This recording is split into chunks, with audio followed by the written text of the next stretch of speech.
Article 12 परिभाषा देता है। आर्टिकल 12 का परिभाषा सिंपल, राज्य मीन्स स्टेट। इसके अंदर स्टेट्स मीन्स बिहार, झारखंड, ठीक है, वेस्ट बंगाल, दिल्ली। बट इसके अंदर सेंट्रल, इस स्टेट में हम लोग ये समझ रहे हैं कि सेंट्रल गवर्नमेंट नरेंद्र मोदी, ठीक है। स्टेट का गवर्नमेंट हेमंत सोरेन है। लोकल गवर्नमेंट वार्ड परिषद से लेके, मुखिया से लेके जिला परिषद तक, ये सारे कुछ आगे। अब ये कोई ऐसा कानून नहीं ला सकते हैं जिससे किसी भी व्यक्ति का मौलिक अधिकार का हनन हो, लेकिन अगर उन्हें मौलिक अधिकार मिला हुआ है जिस व्यक्ति को, ठीक है, ये कानून नहीं ला सकते लेकिन ये नियम बना सकते हैं। कैसे? हम सिंपल सा आपको समझा देते हैं कि बिजली ऑफिस से जो चोरी होता है, जैसे हम लोग गांव देहात में देखते थे ना कि पोल में हुक टांग देते थे और वहां से लाइन ले आते थे। तो मान लीजिए कि अगर हम कुछ कानून नहीं बनाएंगे, वो तो बोलेगा मेरा मर्जी। कैसे आपका मर्जी है? वो गवर्नमेंट का है। अब उसके लिए आपको गवर्नमेंट प्रोसेस के थ्रू ही आपको वो बिल लाना है। यही है ना। मान लीजिए किसी का राशन कार्ड मिलता है, राशन मिलता है, तो राशन मिलता है तो उसमें लिखा हुआ गवर्नमेंट के द्वारा उसमें जो नियम लगाया गया है, जो कानून बनाया गया है कि किसी गरीब व्यक्ति को इतना ही चावल देना है, तो आप वहां कहिएगा कि हमको पूरे चावल दे दीजिए, बोल सकते हैं ना। तो ऐसा नहीं कर सकते हैं, बल्कि जो नियम है उसी के थ्रू। अब बिजली चोरी कीजिएगा तो ये दिक्कत है।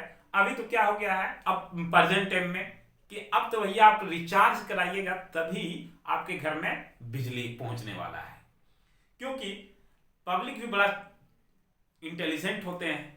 बहुत बिजली चोरी कर देते थे, मीटर भी लगा होता था उसके बावजूद भी।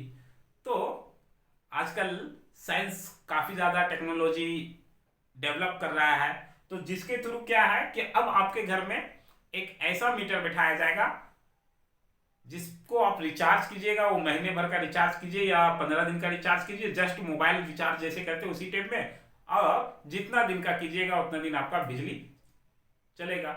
और बिजली खत्म हो गया तो आपको कहीं जाने के नहीं, रिचार्ज कीजिए, फिर ऑटोमेटिक आपके यहाँ बिजली आएगा, बिजली कटेगा नहीं।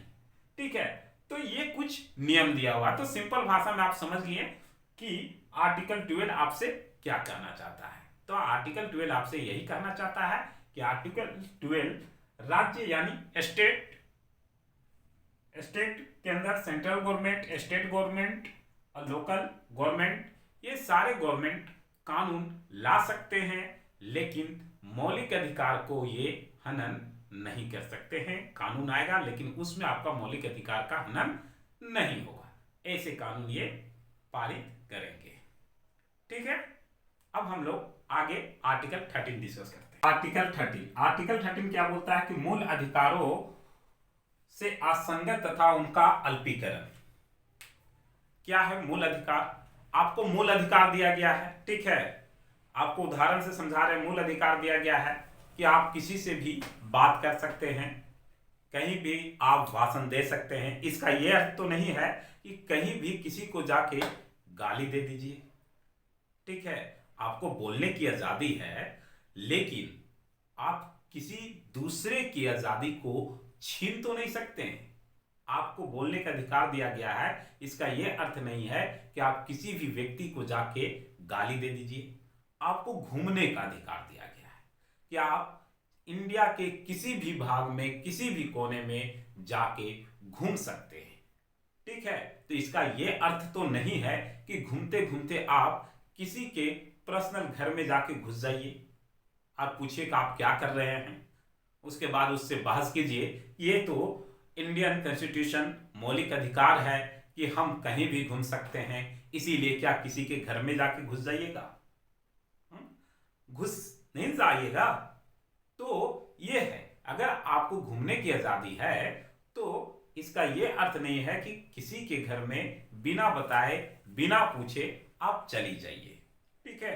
आपको चलने की आजादी है, चलिए ना, लेकिन किसी के घर में जाके जो है बुलडोजर चला दीजिए, तो ये गलत है। दूसरी बात है, आपको इंडिया के किसी भी भाग में रहने की आजादी है, घर बनाने की आजादी है, तो इसका यह अर्थ तो नहीं है कि आप सड़क पे जाके सो जाए, सड़क पे जाके घर बना ले, ये तो नहीं है ना। यानी कि आर्टिकल 13 यही कह रहा है आपसे बार बार कि अगर आपका मौलिक अधिकार असंगत रूप से, ठीक है, असंगत रूप से किसी दूसरे व्यक्ति के ठोस पहुंचाता है तो उसे छीन लिया जाएगा, अल्पीकरण कर दिया जाएगा। सिंपल भाषा में यही जान लीजिए कि अगर आपका मौलिक अधिकार असंगत रूप से किसी दूसरे व्यक्ति को तकलीफ देता है तो आपका मौलिक अधिकार छीन लिया जाएगा। जैसे आप रोड में खड़ा होकर किसी के घर के सामने अब उसको खूब गाली दे रहे हैं, तो अंत में तो उस व्यक्ति को कॉल करना होगा। आप कॉल करके पुलिस आएगा, उस व्यक्ति को पकड़ के ले जाएगा कि भैया आप गाली क्यों दे रहे हैं, ठीक है। तो आप कहिएगा कि नहीं ये मेरा अधिकार है। नहीं भैया, आप आर्टिकल 13 के तहत किसी भी व्यक्ति को आप जो है बिना वजह उसे तकलीफ नहीं दे सकते हैं। अपने मौलिक अधिकार, आपका मौलिक अधिकार तब तक बचा है जब तक दूसरों को तकलीफ नहीं हो रहा है। समझ रहे हैं ना। तो ये है आपका मौलिक अधिकार। अगर आपका मौलिक अधिकार दूसरों को तकलीफ देगा तो वो मौलिक अधिकार छीन लिया जाएगा आपसे। सिंपल सी बात है कि किसी के घूमने का अधिकार है, किसी के घर में बिना बताए आप चले जाएंगे तो क्या घोषित हो जाइएगा, चोर डाकू, और फिर आपको पुलिस पकड़ के ले जाएगी, जेल में डाल देगी। इससे अच्छा है भैया का अधिकार मिला है लेकिन उसको गलत ढंग से आप यूज नहीं कर सकते हैं। उसी में आपको बता दें कि संविधान हमारा जो है वो 26 जनवरी 1950 को लागू हुआ। तो बोला जाता है आर्टिकल 13 बोलता है कि उससे पहले बहुत सारे कानून बने हुए हैं, ठीक है। वो सारे कानून रहेंगे, वो सारे कानून रहेंगे बशर्ते वो कानून हमारा मौलिक अधिकार को किसी भी प्रकार से छेड़छाड़ ना कर रहे हो, ठीक है। मौलिक अधिकार, इस मौलिक अधिकार को किसी भी प्रकार से छेड़छाड़ नहीं कर रहा। तो ये जो पहले भी बहुत सारे कानून बना हुआ था, पर्सनल लॉ। जैसे उस पर्सनल लॉ में आ गया, हिंदू का अपना पर्सनल लॉ था, मुस्लिम का अपना पर्सनल लॉ था, ठीक है।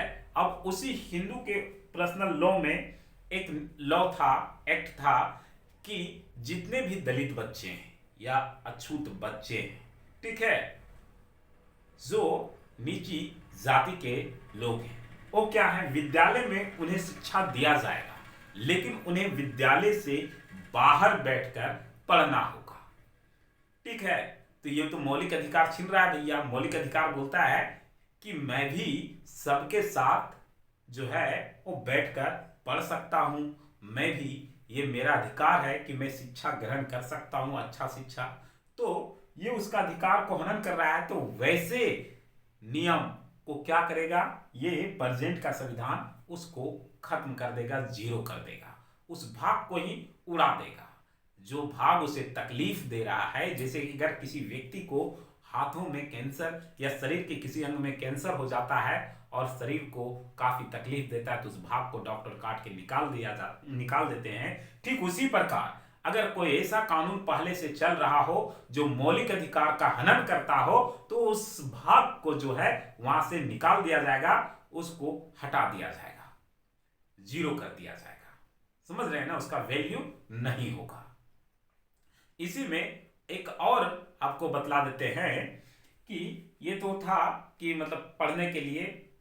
अब मान लीजिए एक मौलिक अधिकार में हिंदू का अपना लॉ है, हिंदू का अपना लॉ है कि जो गर्ल्स हैं वो पुरुषों के मुकाबले जो है उनको कम, उनका मेन काम है गृहिणी चलाना।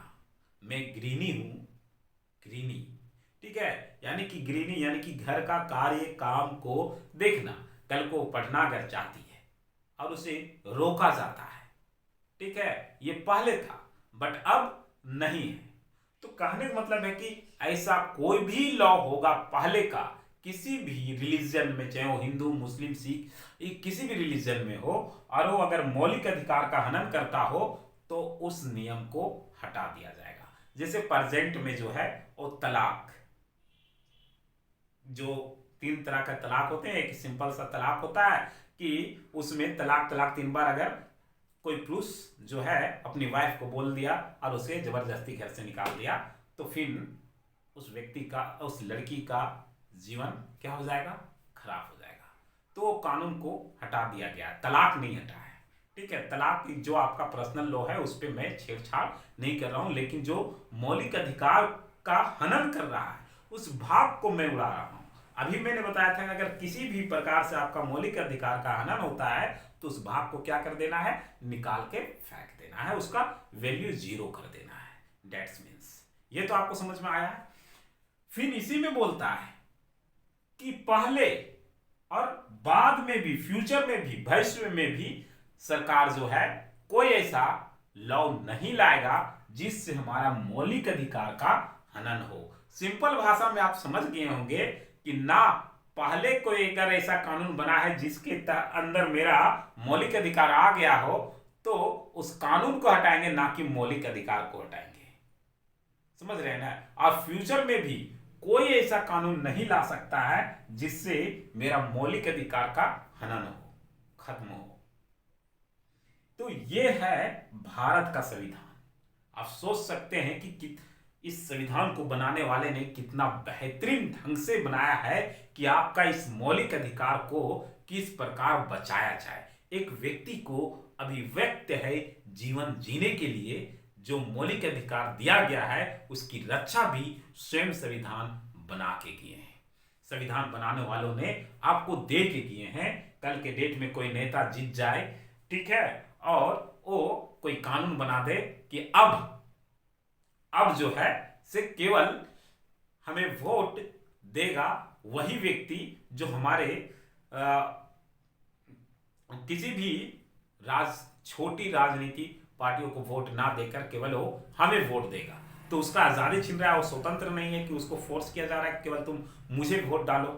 ठीक है, तो ऐसा कानून नहीं बना सकता है। फिर उस नेता को सुप्रीम कोर्ट में ले जाया जाएगा, वहां पे उसका इलाज किया जाएगा, बोला जाएगा कि भैया जो आप ये कर रहे हो ये गलत है, ये कभी हो ही नहीं सकता है। जो लोग संविधान को नहीं समझते हैं वही ऐसी बातें करते हैं कि संविधान हमें क्या दिया। आप जरा सोचिए कि ये संविधान आपको क्या दिया। चाहे वो महिला हो, चाहे वो बच्चियां हो, चाहे वो पुरुष हो, बूढ़े हो, कोई भी हो, उन्हें जरूर जानकारी होना चाहिए कि ये संविधान ही है जो आपके मौलिक अधिकारों को बचाता है और आपको मौलिक अधिकार देता भी है। तो आर्टिकल 13 सिंपल भाषा में यही आपको समझाता है। ठीक है, तो आज हम लोग आर्टिकल 13 तक डिस्कस किए और आगे के वीडियो में हम लोग आर्टिकल 14 से डिस्कस करेंगे। फिलहाल के लिए आज इतना ही, फिर मिलते हैं नेक्स्ट वीडियो में नेक्स्ट टॉपिक के साथ। तब तक के लिए जय हिंद।